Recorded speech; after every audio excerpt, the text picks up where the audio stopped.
नमस्कार विद्यार्थियों, मैं राजकुमार आप सभी का यंग इंडिया क्लासेस पर हार्दिक स्वागत करता हूं।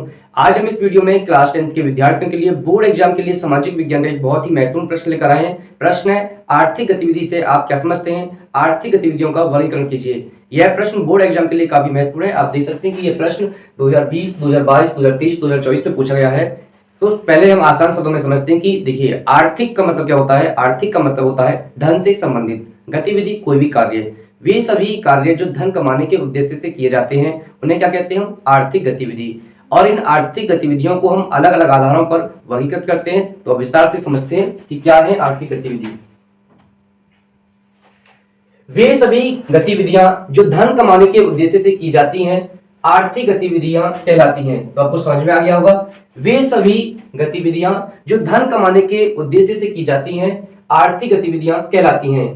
इन्हें उनके सामान्य लक्षणों के आधार पर विभिन्न समूहों में बांटा जाता है जिन्हें क्षेत्र कहा जाता है। अब देखिए, जो आर्थिक गतिविधियां हैं उन्हें उनके समान लक्षणों के आधार पर, उनकी समान विशेषताओं के आधार पर अलग अलग समूहों में बांटा जाता है जिन्हें क्या कहते हैं? हम क्षेत्र। आर्थिक गतिविधियों को तीन मुख्य आधारों पर वर्गीकृत किया जा सकता है। ये ध्यान रखिए, पूछा जा सकता है कि जो आर्थिक गतिविधियां हैं उन्हें हम कितने मुख्य आधारों पर वर्गीकृत कर सकते हैं? तीन मुख्य आधारों पर। अब ये तीन मुख्य आधार कौन से हैं? प्रकृति के आधार पर, कार्य की दशाओं के आधार पर, स्वामित्व के आधार पर। अब देखिए, जो प्रकृति के आधार पर जो आर्थिक गतिविधियां हैं ये कितने प्रकार की होती हैं? तीन प्रकार की। प्राथमिक क्षेत्र की, द्वितीय क्षेत्र की, तृतीय क्षेत्र की। अब देखिए, प्राथमिक क्षेत्र में कौन सी गतिविधियां आएंगी, इनका हम एक एक का भी वर्णन करेंगे। कार्य की दशाओं के आधार पर, कार्य की दशाओं के आधार पर जो आर्थिक गतिविधियां हैं वो दो प्रकार की होती हैं, संगठित और असंगठित। स्वामित्व के आधार पर, अब देखिए स्वामित्व मतलब जो गतिविधियां हैं उनका स्वामित्व किसके पास है, इसके आधार पर कितने प्रकार की होती हैं? दो प्रकार की, निजी और सार्वजनिक। अब हम एक एक का प्रकृति के आधार पर, कार्य की दशाओं के आधार पर, स्वामित्व के आधार पर जो आर्थिक गतिविधियां हैं उनका हम वर्णन करेंगे, उल्लेख करेंगे। सबसे पहले देखते हैं हम आर्थिक गतिविधियां प्रकृति के आधार पर। अब जो आर्थिक गतिविधियां हैं ये प्रकृति के आधार पर कितने प्रकार की होती हैं? तीन प्रकार की। प्राथमिक क्षेत्र की, द्वितीय क्षेत्र की, तृतीय क्षेत्र की। विद्यार्थियों को यह याद रखना है कि जो प्राथमिक क्षेत्र की गतिविधि हैं इन्हें हम कृषि क्षेत्र की गतिविधि कहते हैं, और जो द्वितीय क्षेत्र की गतिविधि हैं इन्हें हम औद्योगिक क्षेत्र की गतिविधि कहते हैं, और जो तृतीय क्षेत्र की गतिविधि हैं इन्हें क्या कहते हैं? हम सेवा क्षेत्र की गतिविधि।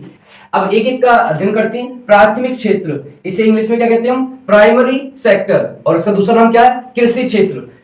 इसमें प्राकृतिक संसाधनों से जुड़ी गतिविधियां शामिल होती हैं, जैसे कृषि, मछली पालन, वानिकी, खनन आदि।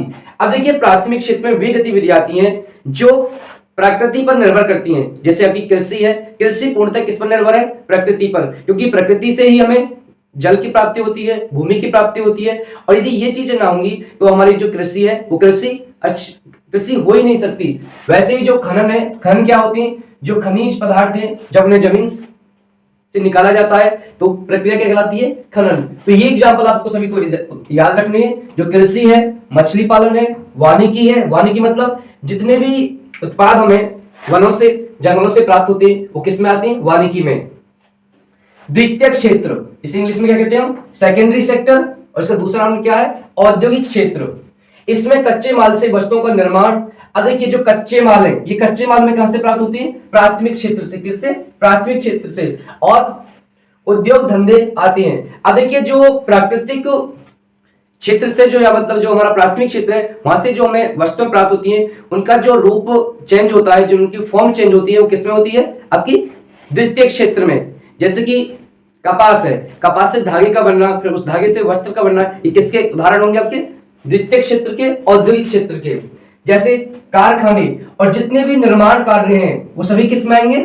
आपके द्वितीय क्षेत्र में। तृतीय क्षेत्र, जिसे इंग्लिश में क्या बोलते हैं हम? Tertiary sector. इसका दूसरा नाम क्या है? सेवा क्षेत्र। यह आपको विशेष रूप से याद रखना है। इसमें सेवाएं प्रदान करने वाली गतिविधियां शामिल होती हैं। अब देखिए, जो तृतीय क्षेत्र है इसमें किसी भी वस्तु का उत्पादन नहीं किया जाता, बल्कि इसमें सेवाएं प्रदान की जाती हैं जो प्राथमिक और द्वितीय क्षेत्र के विकास में क्या करती हैं?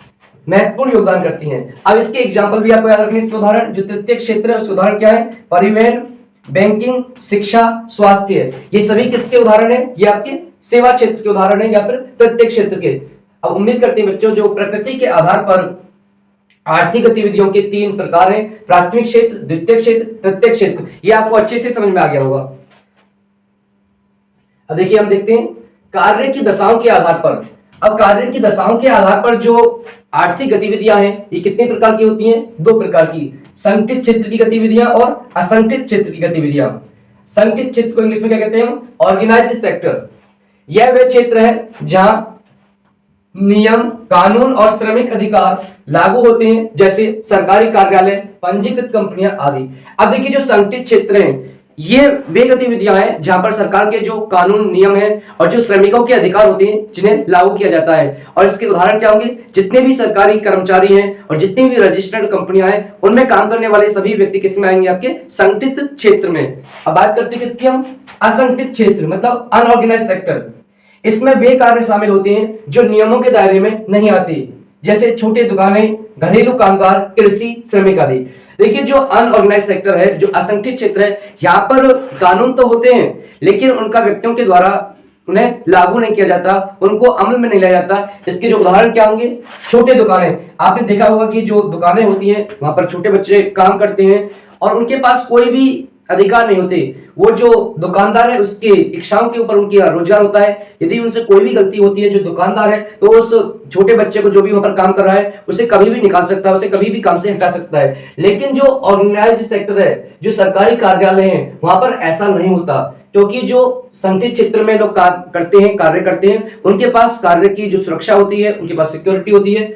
जो घरेलू कामगार हैं, कृषि श्रमिक हैं, इसमें जो दिहाड़ी मजदूर हैं असंगठित क्षेत्र में आते हैं और इनके पास देखिए जैसे कि ऑर्गेनाइज सेक्टर है, जो संगठित क्षेत्र है, वहां पर जितने भी श्रमिक होंगे, जितने भी सरकारी कर्मचारी हैं, उनके पास सप्ताह में एक छुट्टी होती है, साप्ताहिक छुट्टी, और उसके उन्हें पैसे मिलती हैं। लेकिन जो अनऑर्गेनाइज सेक्टर है, जो असंगठित क्षेत्र है, इसमें जो काम करने वाले मजदूर हैं, जो दिहाड़ी मजदूर हैं, उन्हें उतने ही दिन की मजदूरी मिलेगी, उतने ही दिन का वेतन मिलेगा जितने दिन वो काम करेंगे। तो उम्मीद करते हैं कि ये चीजें आपको अच्छे से समझ में आई होंगी।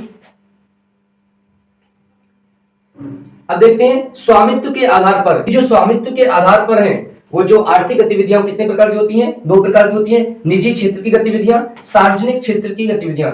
अधिक निजी क्षेत्र, प्राइवेट सेक्टर, इसमें उन संस्थानों और गतिविधियों को शामिल किया जाता है जो व्यक्तिगत स्वामित्व में होते हैं और लाभ कमाने के लिए संचालित होते हैं। अधिक जो निजी क्षेत्र की गतिविधियां हैं इसमें उन गतिविधियों को शामिल किया जाता है जिनका मुख्य लक्ष्य क्या होता है, जिनका उद्देश्य क्या होता है? धन कमाना। और ये किसी एक व्यक्ति के या एक व्यक्तियों के समूह के में होती हैं।